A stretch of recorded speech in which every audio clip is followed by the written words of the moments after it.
politicsdoneright.com, publishers of How to Make America Utopia, Take Away the Economy from Those Who Rigged It, As I See It, Class Warfare, The Only Resort to Right-Wing Doom, It's Worth It, How to Talk to Your Right-Wing Relatives, Friends, and Neighbors, and other books written by Egberto Willis.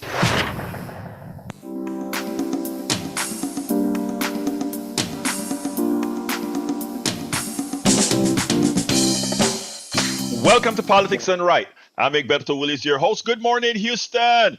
Good morning, Harris County. Good morning to the great state of Texas. And of course, good morning to every nook and cranny receiving our 100,000 watt transmitter signal in Northeast Texas, Southeast Texas, Northwest Louisiana, Southwest Louisiana. And of course, good morning to the entire world. Yes, the entire world. Guess what, folks? We have people in every nook and cranny that comes on in and listen because, believe it or not, the problems of the United States are the problems of the world. Because again, we have so much economic power that no matter what they do for their own populations, we play a part in it somehow, some way. You want to know why the rest of the world is interested in United States politics? That is the reason why, and we better be as well. Be interested in our politics and let the apathy die. The apathy, you know who's selling apathy? The people, the titans of finance. They're selling you apathy because they know they can control the system if a population is apathetic. But before we get started with all of that, good morning, good morning. And of course, we head over to our studio where resides the resident geniuses who make sure that you get to hear these words of wisdom from us all and words of wisdom from you. Hey guys. Well, we have one genius here, and that's Jack Van Bepper, who can fly this thing by himself as he did last Thursday and perfectly too. The other genius, well, I don't know if he's a genius or not, but I was out last night or yesterday having some fun with my chainsaw. Oh wow. Oh Why? yeah, I just love a chainsaw. We had a tree fall in our yard, a rather large tree, so I was cutting off all the portions that I could with it. And man, I was having a ball. It's like, Oh yeah, I know, man. I hope you didn't breathe in all that junk though. yeah, unfortunately I did. That's why my throat's a little scratchy this morning, but I think I'll be okay. I tell you Oh what, good. that tree was no match for that chainsaw. It really cut up every branch, didn't it? Well, no, see, this thing is about I'd say 4 or 5 feet in diameter. Oh So wow. it's a big tree. So I was cutting off the 2 and 3, uh, about 2 feet, 1 foot branches. Now Uh-huh. I got to a point where it's going to be much more work, so I'm going to have to hire somebody to come out and take care of it. Take care of the stump, really. So, Now, do you have but firewood now, man, or is that you throwing it away? oh boy, do we have lots of firewood. Holy Here you go. smoke. Here Yeah, you you bet. go. We even have firewood from the last trees that fell down. I live on I a tell very you. wooded lot, and we occasionally lose a tree to a storm. And Yeah. unfortunately, the other tree, the crew came out and cut it, just fixing my sister's house because, well, a tree dropped on it. That was a drag. Ouch. I know. I Yeah. remember that. I remember that. But Well, let's anyhow, see. He's got a page of wisdom over here, about a half a page. So let's get wised up here with Jack's corner. Okay, workers. Okay, good morning, Egberto. How are you? I'm fine, my brother. Talk to me. All right, you workers out there, fighting a class war means asserting your worth to your supervisors. If they're making those record profits, they owe you more. If you can join a union, join one. Get yourself some representation. You work, you sweat, it's you that brings home the bacon. Respect yourself for that. Honor yourself. Stand up for yourself. Assert your worth. Man, I tell you, Jack, I just wrote down one thing that you said. If they are making, if they're making record profits, they're not paying you enough. And my subject is about the workers to start with, right? But I never used that sentence before. And that is an important sentence that I think every single American should hear. If they are making record profits, they are not paying you enough because you're the one who does the work that allows them that record profits. Now, remember, they're going to come back with the converse. They're going to say, but if we don't make any profits, what does that say about you? And we can always say that, well, what happens already is that when they're not making these profits, they throw you out the door. So the Hmm. other end always gets taken care of, but the part of them making record profits, instead of reinvesting in you and the jobs, that is the problem. Jack, perfect words, perfect words. Anyway, folks, thank you Very as good. usual. I love that I sentence. got, I got cut off. I had a question for you, or really Yeah, an go ahead. observation. Yes. If these companies are making record profits, aren't they responsible for corporate greed and inflation? I You mean, know, you can hear this. They're called corporate greed deniers. They're, oh no, there's no such thing as corporate greed, and they're not jacking up the prices because they can. Yes, they are. we So speak anyway, about that all of the times on this show proper when we say the following. I don't call it inflation. I call it the GCR, the corporate greed, the CGR, the corporate greed rate. And I'd like, I would ask, look, any employer or every executive could come on our program if they want to try to prove this wrong because they won't because it's impossible. You nailed it. Inflation was not caused by the president. Inflation was caused because corporations found a scapegoat so that when they raise prices, people wouldn't jump and say, it's your fault. But you oh can't yeah, have two things at the same time. You can't have, you just supply nailed it, chain issues. Howard. Howard, you Yes, just nailed it. they go supply chain issues, No, balderdash, no, no. You nailed it. deregulation. Right. Deregulation. If you want to point a finger to who is responsible for the inflation wave, try deregulation. They deregulated Exactly. everything, and now they get to charge whatever they want to, and they screw you to the wall. Exactly. So that's Exactly. what I'm going to say. Anyway, folks, and so he nailed it. The GCR, it's not inflation, it is the corporate greed rate. And what we have to do going forward is turn off any program you hear talking about inflation and doing what Howard just talked about. It's the supply chain, it's all these things. All of that is our excuses from corporate greed. Again, there you would not.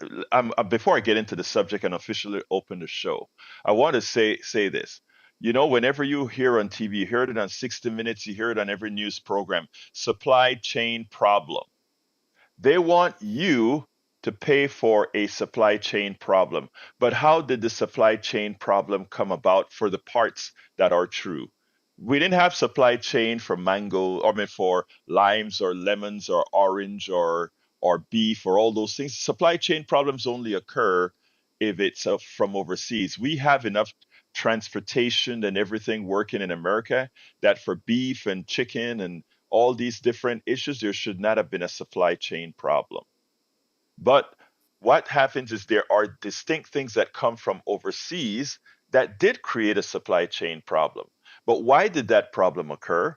That problem occurred because we, in our infinite wisdom, not we, the executives in their infinite wisdom, decided that they were going to fire American workers and go take a lot of our manufacturing and all these things overseas. And in the process, and I want you to listen to this well, because this is the job of the executive. They are the ones who do this. And then you pay the price. And so many of you then defend the corporate state. Listen to what they did. They fired American workers. They created manufacture overseas. Now, here's an intelligent thing to do would be if you create manufacturing overseas, you better as hell have a large inventory in the United States to cover problems with hurricanes that prevent your products from being come to the United States, uh, riots and wars that delay the product from coming to the United States, pandemics that can create supply chain issues to the United States. But you know what the corporate state did? The opposite. They added, here they go. They start to bring products from overseas. Then they create something called just in time inventory. That means to save money, one time, one big cash payout to these guys. To save that money, what do? They create this thing called just in time inventory. What that means then is that as the ship docks in LA, as the ship docks in Houston, as the ship docks in Baltimore with the product that was made in foreign lands after American workers were fired, those ships, as those containers leave those ships, they get to the factory just in time for the American workers who assemble it or for the American workers who put it into the stores for it to be there at that time. So they created just-in-time inventory and they manufacture overseas that's more risky, and that is then they went to their boardrooms and said, "Look how smart we are. We just avoid paying taxes on inventory. We took a one-time profit from emptying out our in-time inventory so that hey, we look good on paper." And then they get profits and stock buybacks and all these things for making horrendous decisions that ultimately affects us all. And those are some of the people that many on the right now and many neoliberals on the middle protect as being these titans of finance. We look at Elon Musk. Elon Musk was supposed to be this genius who makes electric cars and all of that, but he didn't really do his job, right? Because what made Elon Musk's Tesla successful is the credits that the guys who make cars that pollute could keep making cars that pollute by buying credits from who again? Elon Musk to build electric cars. So this guy now has an inventory as large as one that can be seen from space. Why? It wasn't because Elon Musk is a genius, it's because Elon Musk was on the dole. Elon Musk was a welfare recipient. And we like to call Elon Musk this smart businessman that's a billionaire. There are two classes in this country, folks. Two classes. The working and a very tiny executive class that actually makes all the bad decisions that harm us all. And we have people who are protecting them by trying to stop unions from existing, etc. So that was just a preamble to the program because of Jack and Howard bringing in some darn intelligent comments that needed addressing immediately. But the title of the show today is Workers Must Fight a Class War.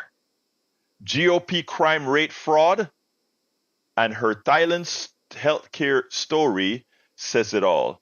And judging from that start, I know we're not going to get to a lot of this. So remember, you can always get to all those videos, the entire program, by going to politicsdoneright.com/newsletter. politicsdoneright.com/newsletter. Anyway, since Jack started with the issue on unions and excess corporate profit, etc., that's where I'm going. I'm going to start with workers must fight a class war.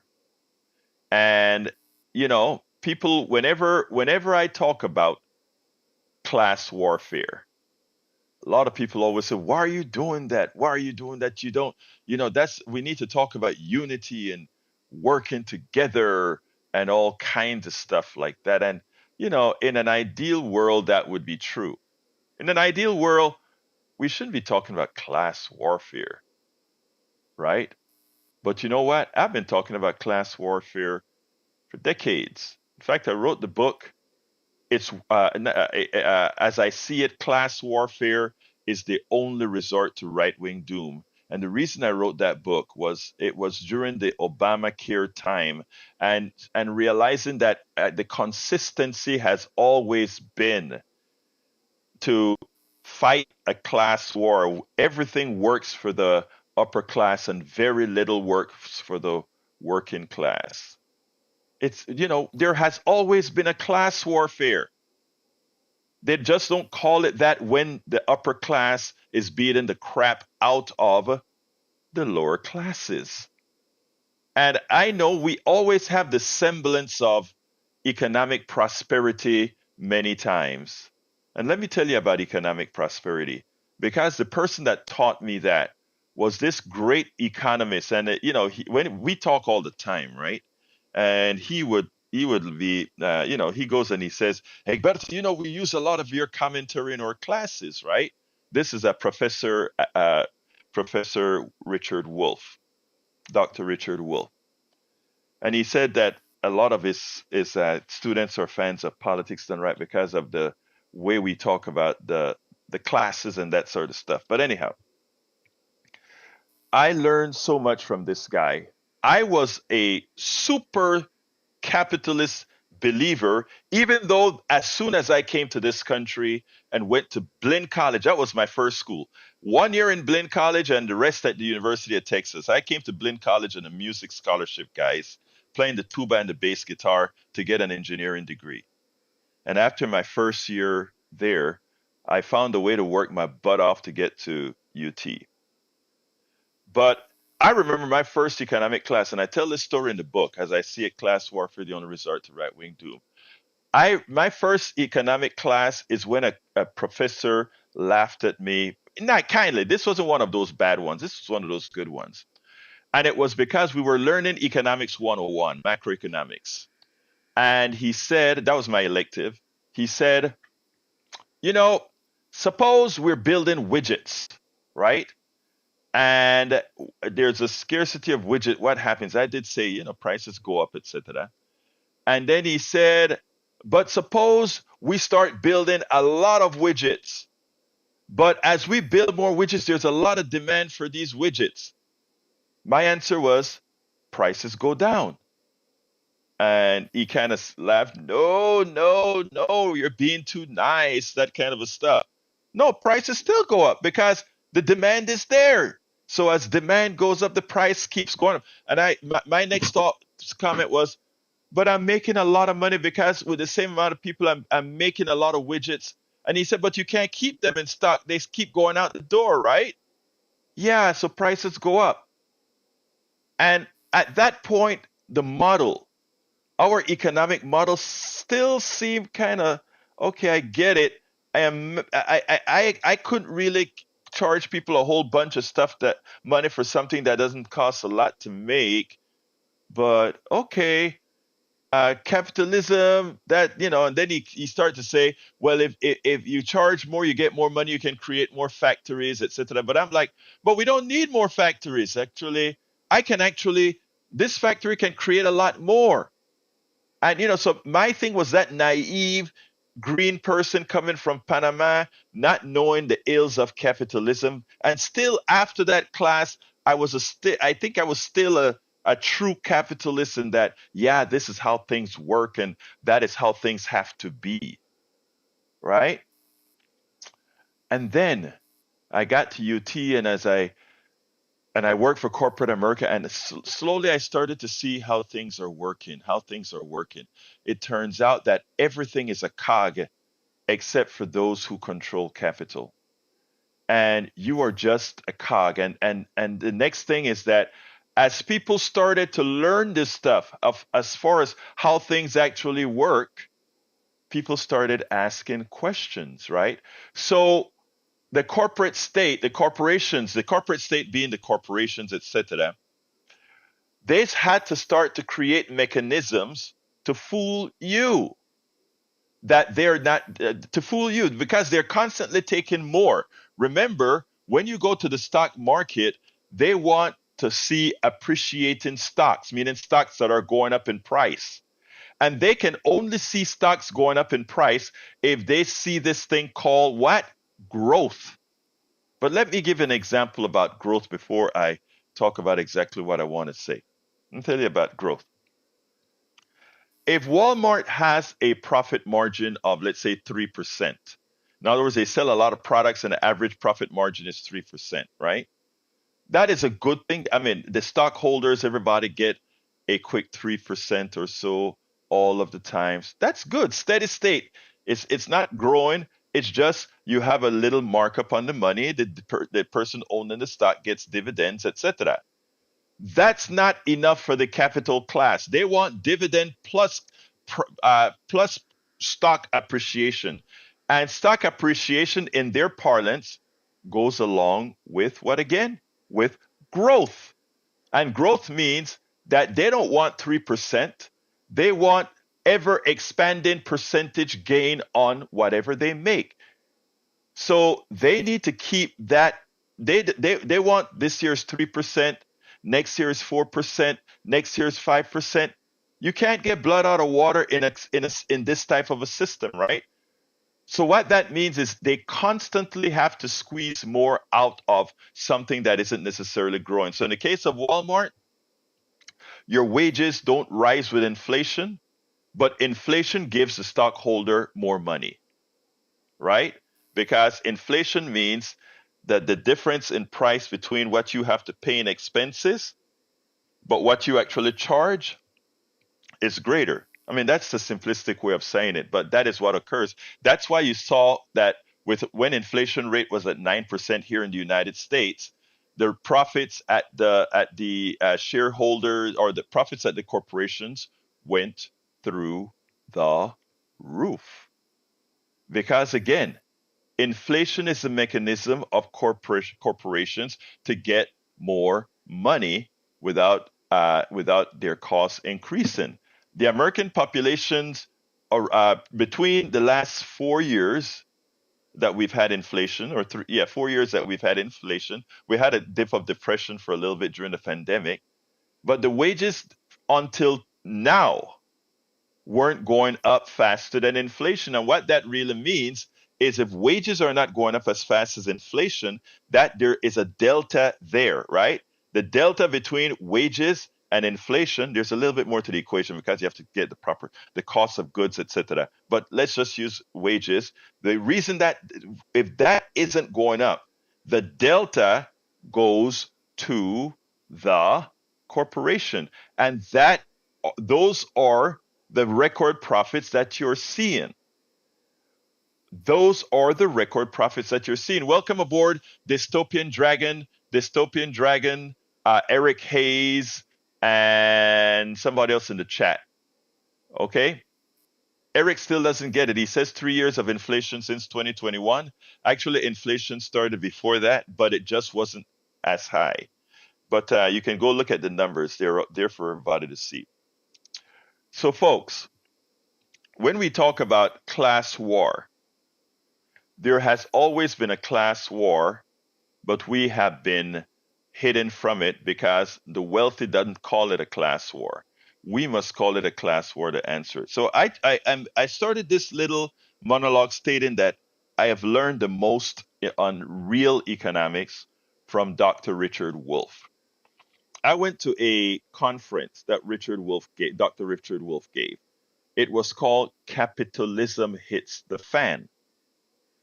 And when I left there I got there a true capitalist. I left there a free enterpriser. And let me tell you the difference. I'm coming to you, Donald, but I need to finish this thought. Here's the thing. When Americans have been fooled for a long time because they look at their spending power as being how successful they are. I'm talking about all of us. How successful they are or how the economy is doing. So the corporations never wanted to pay high wages. Never wanted to pay high wages.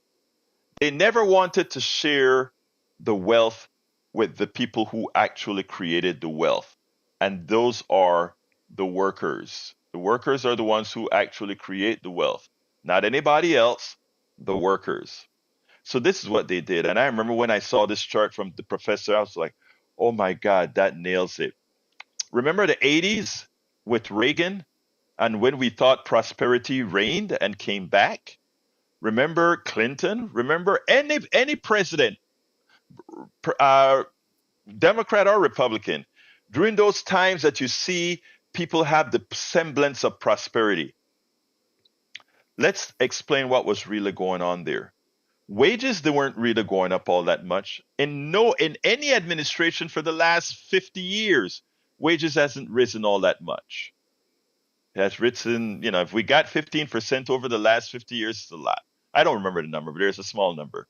But the wages for the executives went up 300-400%, right? I mean, they quadrupled their salaries. And Dr. Wolf pointed out in this symposium that we went to that if you take a look at wages, you see a fairly flat line over the last several decades. But what went right through the roof was credit. And I don't know about you, but when I just came to the States, one of the hardest things to get was a credit card. One of the hardest things to get was credit. But soon after that, when we got the Reagan revolution, supply side economics revolution, and all of this, guess what started to happen? Credit became very easy. And credit was just a way to print money in which that money that was printed, even the employer got a piece of the action.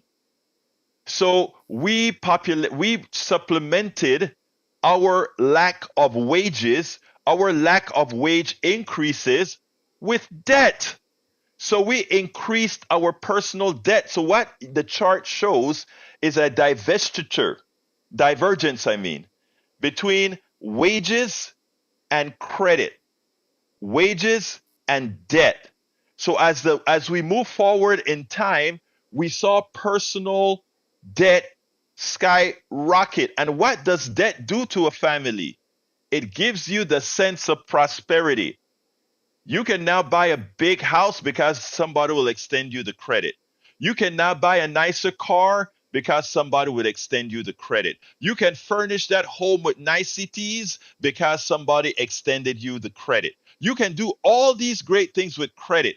But then not only are you getting credit to buy these things, which makes sure that these manufacturers, the executives make a lot of money because the bankers are giving you money to give to them that they can go ahead and those factories can go and make a lot of money and the executives make solid pay from that credit that you're using to buy the products that enrich them. And you know who else make a lot of money? The bankers. The bankers are saying, all right, I'm giving you all this money, but now a piece of your wages where it used to be all yours, it is also part of mine now. And what's that called? Interest rates, right? So the worker gets his wages stagnated. He gets a lot of a debt to come onto it. The people who sold him the products that debt bought for makes a killing, and the banks who loaned him the money for that debt makes a killing, and the worker becomes what? The slave, because he's only working to pay off the debt and to pay for the wages of those things that he buy. And most of the things that he buy doesn't even have staying power. A lot of it is just a lot of good old consumer goods that eventually die. Eric just said something in the chat that is very, very smart. He said, teach financial literacy, not government dependency. And that's true. The problem is the people are left with no recourse. You can teach financial literacy. You can teach all of that, but if you don't have the finances to be to use your literacy on, it makes no difference whether you know all there is to know about money if you can't acquire that money under any real good circumstances. So, saying one thing is one way, and that is one of the articles that covered this story. That was the genesis of this story was out of Common Dreams, one of the rags that I love. Was titled "There Has to Be a Fight: How Workers Can Start Winning the Class War in 2024 and Beyond." I have it linked in my newsletter. It's a very long article, a good article, covers some of what we spoke here of, but we need to make sure and understand that yes, what we are in is a class war, and we have been in a class war from the inception of this country. The only problem is that you are losing the class war. We've always been losing the class war, but it came in stages. The slaves lost it at first. The indentured servants lost it. And now the people who thought that they were immune to it are losing it. And what's interesting is they're teaching you to point at the other as the problem when you just have to look upstairs at the corporatocracy that's really the one enslaving us all. Let's go to Donald, line number 1. Come on in, brother Donald. Come on in. And by the way, we're taking calls 713-526-5738. Again, that number is 713-526-5738. Brother Donald, come on in. Hey, good morning, Alberto. Good Man, morning, for some my reason, brother. I feel like I'm on a conservative talk show right now because this guy, Howard, he's sitting there. That sounded like a gas chainsaw he was running, and I'm not 100% sure where I'm at because you're starting to promote Dave Ramsey and becoming debt free and all this other stuff. I'm blown out of the water. I was going to call and tell you congratulations on your Molly Cook stuff because they actually had her on TV. And I know she's got ink, but I want to see it in different spots. And, the smock doesn't reveal anything in the way she dresses, but she's not bad looking. And this is to get your women going this morning. Okay. Yeah, and you're going to get her. By the way, I was with Molly Cook this weekend. Molly Cook, go ahead. Okay, yeah. I say things to get people thinking. They may not be right, but who gives a hooey? Okay. I said something one time because we were at this gala or something my wife drugged me to, and they were promoting this young lady, and she had written a book on how to raise children or whatever. And me being a smart butt, I said, well, how many children you got? 0. If you ain't raised no children, how you going to tell somebody how to raise one? Because you ain't never been dead on your feet, trying to make the ends meet, working 2 jobs, your kids getting on your nerves, your husband ain't worth a darn because he's not pulling his weight. So sometimes me and other people, when y'all, not you, but other people talk, they want to sell us this stuff, but I think they've been drinking their own bath water. They sitting in think tanks coming up with all these ideas, but theory without application is BS. You got to apply it, and then you can tell me how to do it. First of all, I want to tell you how right you are. Okay. So it's not hooey what you just said at all. It's not hooey what you just said. First of all, let me give you a slap on the wrist for your quasi-sexist comment. So to accept this. No, I take the slap on the wrist. By the way, this weekend I take it 100%. All right, good. Now I know what you're doing it for shock purposes. Now here's the other thing. Molly Cook is a wonderful woman. I was with her for a little bit, chat with her at an event this weekend. I was tabling from the Houston Peace and Justice Center, and she stopped by our table and we had a little chat. She is going to be a hell of an asset for the Texas Senate. She's a nurse who understands the tribulations that people without insurance are going through. So it's going to be great. And she's following the exact tenet that you just mentioned. You just said, how can you have all this advice? How can you all do these things if you have not lived it? Well, our sister, Molly Cook, lived it. She will be in the Senate and be able to tell those criminals out there that by denying Americans health care, by not accepting the Medicaid expansion to the Affordable Care Act, what they're doing is committing legal murder on the population of Texas. So I am so happy that Sister Molly Cook is now a member of the Texas Senate. With regards to that woman that you spoke about, talking about kids and not knowing anything about what kids put you through, etc., you nailed it. I don't think anybody should write a book and try to tell parents how to parent that have never parented. I don't care whether you're conservative or not. Now, let me give you the one thing that I take exception to that with what you said. By the way, Howard is sort of a conservative guy. You know, we that's a great thing about KPFT. We have people all over the place, but I'm a left winger as they come. And Jack, I am not exactly sure. Jack is just Jack. Jack knows who he is. But here's the thing, brother Donald. Here's the thing. All of us, and I think I've stated this many a times, all of us want the same damn things.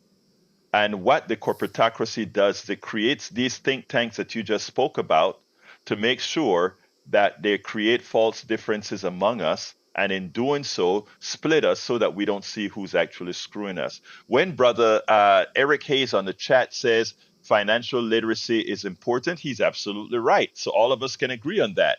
But you can't have financial literacy if you don't have finances, right? So we have to not miss the trees for the forest, or however that phrase goes. So you nailed it. You nailed it, but you still get that slap for being a damn sexist, all right? I know it. Because I've got to sit through that first part. I like her nose ring and all that other stuff because, I'm kind of different. But Good. if I got to sit there and listen to LGBTQ plus, and I'm going, well, what the hell does that mean? Explain Okay, wait, that stop. to me. Why are you even saying it? We know she's got our best interest at heart. So just go up there and do the job. Quit trying to say all that other gobbledygook. Let me tell you why it's an issue. It's an issue because others have made it an issue. The reason people play the race card, the gender card, and all these things is because that identity has caused them to be treated differently around. So that's the issue. We'll talk about that another time, Donald. But the reason why people bring all these things up is because of that. But we talk about that another time. All right? All right. You have a great day, Bertha. I love your show. Y'all keep doing what you're doing. Thank you, my brother. You take care now. Let's go to brother and the mayor of politics done right, El Senor Johnny. And by the way, my phones are empty. We have a lot more material to cover if it stays empty, but I'd like to get your thoughts. I'd like to bring the people in. So give us a call, 713-526-5738. Again, that number is 713-526-5738. Put your voice in. This is an important subject about class warfare, the American worker, and how we are going to get together to actually take what's ours. So, we need to do this, and you need to call in, folks, and let us know your thoughts. Let the corporatocracy understand that they can't take advantage of you continuously. Johnny, come on in, Mayor. When Magic Jack answered the phone a moment ago, he asked how I was doing, and I said, well, I was doing okay a minute ago until Brother Ronald McDonald got on the air spewing his hate, because that's what's going on here. You say he said he nailed it? I disagree. Every time he or Hey Joe come on, a lot of times what they do is they love coming on KPFT because we don't scream. And so they get to spew, they get to vent their venom, they get to hate on libs, they like to call us names, they like to say progressive nonsense, when actually what they're doing is they're projecting their party's ideology of hatred onto us. We're not the ones that's hating here. We're the ones that are responding and reacting to and then trying to come up with solutions. Over and over again, I keep saying, you guys quit needing to play the hate card and come to the table with some actual common sense solutions. I'm sick and tired of... Matter of fact, I was drifting off. I was falling asleep. And when Ronald McDonald came on, in my dream, every part of the house had his his nonsense coming out. I would shut off the TV. I would shut off the radio. Then I would still hear him talking. In my dream, I'm going to the next room and shutting off the other thing. And then I woke up and I said, thank God. Because I am so sick and tired of being sick and tired with these folks coming onto KPFT and telling us how stupid or evil or nonsensical we are and hating on gay and lesbian people.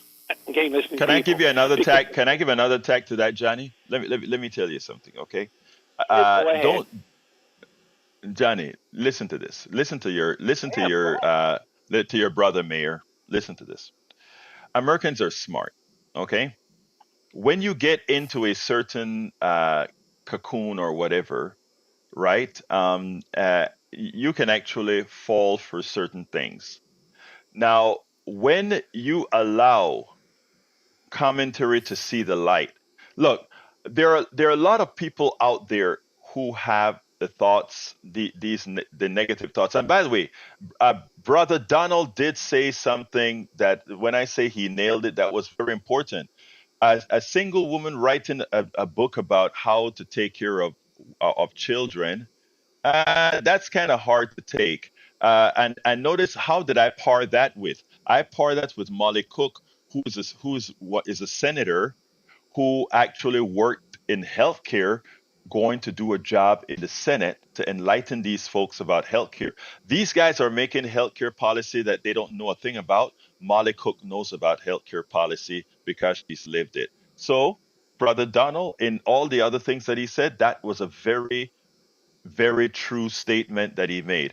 When he brought up the issue about, let's say, the conservative realm of Howard cutting a tree. Hey, Howard is fairly conservative, and Howard is my brother. So what I'm saying is I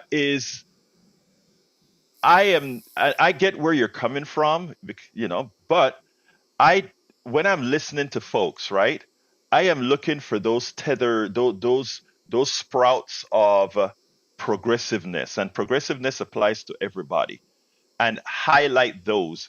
That can be the seed of commonality. Now let's listen to you now. When you talk about drop the hate and join the fold, you're also given an inclusive invitation. What I'm saying is, if we concentrate on what puts us together, the other stuff frails because of the lack of the energy placed on them. And that's where I come into the play, my brother. Continue, my brother Johnny. May I retort? Yes, sir. Hello? Yes, Okay. you're here. You So can. I don't know what's conservative about taking a chainsaw and cutting down a tree that's just fallen. I'm as liberal as they come. I've got a chainsaw. I got a gas-powered chainsaw. I got an electric chainsaw. And let me tell you, I've got several trees, and I've had to take that chainsaw to that tree on more than one occasion in order to keep it from destroying the roof. So I don't see what's conservative. Let me interrupt you again. I don't like to interrupt when people are talking, but I just want to hit that point, because to hit that particular point, and you just nailed it. And why did you nail it? Because you proved that we all put our pants on the same way. So Donald was told by the media that he listens to that we bleeding heart liberals, as if we are so in the woods or in mentally that we don't do practical things. Well, Howard comes on the show, and Howard just shows I do practical things. Okay, and that is it. They make progressives a caricature, and believe it or not, even with and by making us a caricature, what we do is, if we open our doors to all people, they get to see, after all, we're not a caricature. And guess what? What we want is what they want too. Continue, Johnny. May I continue my retort? Yes, sir. Continue my retort? Yes, Hello? yes, Yes, you can. Okay, so I was pointing out the tree thing, and then part two is I also disagree with you on who's qualified to write what books and speak about what things. I am not a parent, but I think I would make a damn good, interesting parent, father, a fun father, and a fun uncle, because I have lots of great ideas. Because why? I remember what it's like to be when I was a kid. Hello. Just like you don't have to be an astronaut to know there's this thing called the moon. I've never been to Russia, but I know they're a threat right now because of Vladimir Putin. There's lots of things that don't relate to direct experience that still we are qualified or entitled to take action upon. You don't have to be a parent to be a good parent. Why? Because there's no manuals on how to be a parent. You become a parent when you procreate. I made the choice not to procreate for a variety of reasons I can't get into. But that doesn't mean that I shouldn't be a parent. All right, let me interrupt you there again. And first of all, I need to tamp down what I said before because you're correct. And I think anybody who listens to my show would have heard me speak of the word called empathy, where I've said things like, I don't have to be a woman to understand what women are going through, etc. So I have to correct the framing of what I said, and you're forcing me to do that. And I want folks to realize that when somebody corrects you, it's not bad at all to come out and say, you're right. And you know what? I've actually spoken to that before. You're right. I was a bit too forceful when I said a woman who had or someone who hasn't had kids shouldn't write about kids, but I should have made that statement differently.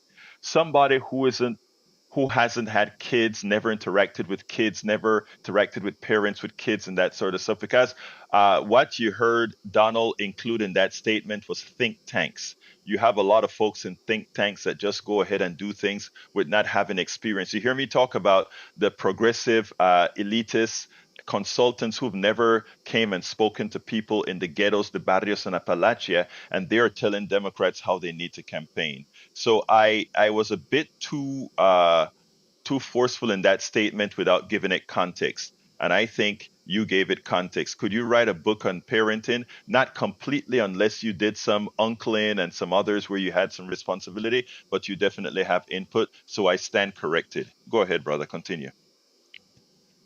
One final thing before I hang up. Remember the actor who played in Tootsie? Yes. Oh, yeah. I don't remember the name. Okay. Ronald McDonald. I want you to think about that actor and the writer or writers and the producers of that film. And you tell me that these people aren't qualified to help echo, to advocate on behalf of women's rights. That's all I have to say. Bye-bye. Thank you, my brother. Have a good one. All right, folks, we still have calls lines open, 713-526-5738. Again, that number is 713-526-5738. You can come on in. And I think beforehand, though, Dustin Huffman, that was the name. Thank you for that one, Howard. Dustin Huffman. All right, Brian, you're hot. Yeah, good morning. Thanks for all the volunteer work. Joe Biden drops out probably before the debate. You're going to realize that he can make it. He's not going to make it. I saw him at the GS7 summit, and I saw him at the fundraiser. He had to be shown. He had to be touched and prodded everywhere that he went. That's shameful to the people that are working around him. It really is. He's lost his mind, man. And you can't see that? I don't see that he's lost his mind. I've seen that he's lost some steps, but not his mind. But, I look, I'm not going to change your mind on that, Brian. So, I mean, we'll just have to see what happens going forward. Look, I would have preferred somebody younger on both sides running. I think it's time for these old guys to leave the party and let the young folks look. I consider myself too old to be to run right now. I want the millennials and the Gen Xers taking over. That's why I love Maxwell Frost. That's why I love all these other folks out there. So look, I'm not going to change your mind, Brian. Okay, so what can I say? That's your thought, and that's your thought. So what else you want to say? Okay, the student loan problem. Who created the problem? The U.S. government did. Actually, Obama, when he made it in 2010. Yeah, you can look into it. 2010, the government took over the student loan program. Right. Not the banks, not the billionaire Right. oil people. It was Yeah. Obama. Yeah. He wants $1.2 trillion deficit of the student loan to be put back on the people that didn't take out those loans. Okay, let's stop you for a second right there, my brother. Listen to this. First of all, let's talk about Obama and student loans. The student loans program was a welfare program for banks before Obama. And let's explain what that meant. It meant the following. Corporations, the banks, used to get the loans, okay? I mean, used to provide the loans to the students. They administer the loans for the students, all right? And they got their 6 or whatever percentage, the interest rate is when the students started to pay that loan back. But if any one of those students defaulted, the government made the banks whole. So we had a middleman doing a job that we could simply pay an employee to do. And the middleman was making record profits off of student loans. That's how it used to work. All Obama did was take the banks out of the mix. That's all. Nothing more, nothing less. You can argue about whether we should forgive student loans. I hope you argued with as much passion as whether we should give subsidies to oil companies that are charging us a ripoff for gasoline. I don't remember you, my dear brother, ever saying, let's stop giving subsidies to oil companies who are making record profits. Don't think I ever heard you say that. I don't think you ever said, let's not give $10 billion to the chips manufacturer. Have you? No. Have you or not? Okay. Okay, and that's what I'm saying. No, but Brian, I tell you. Okay. Okay, good. So remember, no. I tell you what. No. Hold on. Between loan forgiveness. Go ahead, real quick. There is a difference between loan forgiveness and subsidies. For a subsidy, you get something back. For a loan forgiveness, you don't. Let's do math. Let's do math. Sir, it's a mathematical formula. If the profit of that company is greater than the subsidy it is receiving, then that subsidy went to the company. There was nothing given back at all. But I got to go to, now the call's starting to come in. So what, you guys do this to me all of the time. I'm off to limit it to 30 seconds every caller. I got to go, Brian. Harry, 30 seconds. I'm sorry for calling late. I listened to most of what you said on the show today with the capitalism. And I was just going to say, when you were saying, and you talked about this many times, neocons and neoliberals and progressives all want the same thing with the class warfare. But the problem is, between the neocons and neoliberals, they don't want their tax dollars to pay for government health care. They don't want it to go for government Medicaid. They don't want it to go on SNAP.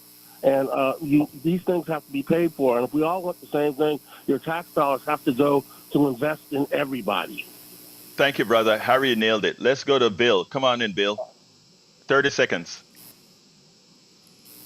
Okay, let's see. Come on, Bill. 30 seconds. I don't think Bill's there. All right, let's go to Derek. Derek, 30 seconds.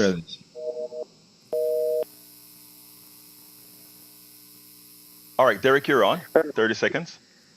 Hey, quickly. I just want to say Father's Day has just passed, and unfortunately, a lot of us as families, we're still treating each other as strangers. And I just want to say 2 questions quickly that I think that would help the family dynamic. One, as fathers, ask your children the question, how have I benefited you in this life? And check and see what the answer is going to be from them. And second, ask them, how do you see me as your father? Try those 2 questions today, and I guarantee you, man, you're going to find out that your children and your spouse don't even know you. That's what I call say, bro. Thank you, my brother. And Derek, I sure hope that after they ask that question, if that is the case, that they don't really know you, that at that point you do what is necessary to earn that your family knows who you are. I think, I'll speak for myself. I think my family knows me especially what they tell me. But I hope that we can all do that. Derek, anything real quick before I go? I got to go. All right. No, that's Thank you what very I much, always Derek. call it. Private questions and check and see if what you're saying is right. Thank you, Derek. Good statement. All right, let's see. We're coming close to the end. We only have 2 minutes. I see one call. Let's see if that's going to come in or not. I think that is Johnny calling in again. If you throw him red right away, and so he can say his quick piece. Johnny, what's up? For our brother to call me and tell me how wrong I am about those PPP loans like Marjorie Trader Taylor took that she never paid back. I would think that's welfare. Do you agree or disagree? Or is that a subsidy for the rich? Brian? Of course it's welfare. We've spoken about that. You know that, Johnny. I know that was irking you, and that's why you called in again. Anyway, folks, we're at the end of the program. Before we close here, I want to throw it to the studio for final words from both Jack and Howard. Oh, well, I was out there with my gas-powered chainsaw. Yes, it was a gas-powered. I also have a battery-powered, and I also have an electric-powered, too. So I've got a collection of chainsaws. When those trees fall, Need them they ain't all. staying around. Yes, right. So I would certainly enjoy that. And yes, my gas-powered chainsaw was the one that cut the most because it's the biggest and it's the strongest. And Jack, what you got? If you're a worker, assert your worth. You're worth it. Stand up for yourself. Absolutely, And Jack. that's Jack. all for the control room. All right. Look, Jack, thank you for starting the program and, of course, making me spend more time on that particular issue than it was planned for. But I love you for doing that all of the times because that is where I think the pulse of the American people are. Anyway, I got to get out of here. Thank you all. Callers, love you all. Listeners, love you all. Jack, Howard, love you guys. Got to get out of here. My name is Egberto Willis. This is Politics Done Right. Please remember to go to politicsdoneright.com/newsletter, politicsdoneright.com/newsletter to finish the program, all the other topics we're going to take. My name is Egberto Willis. This is Politics Done Right, and you guys know how I end this baby. I am what? Out.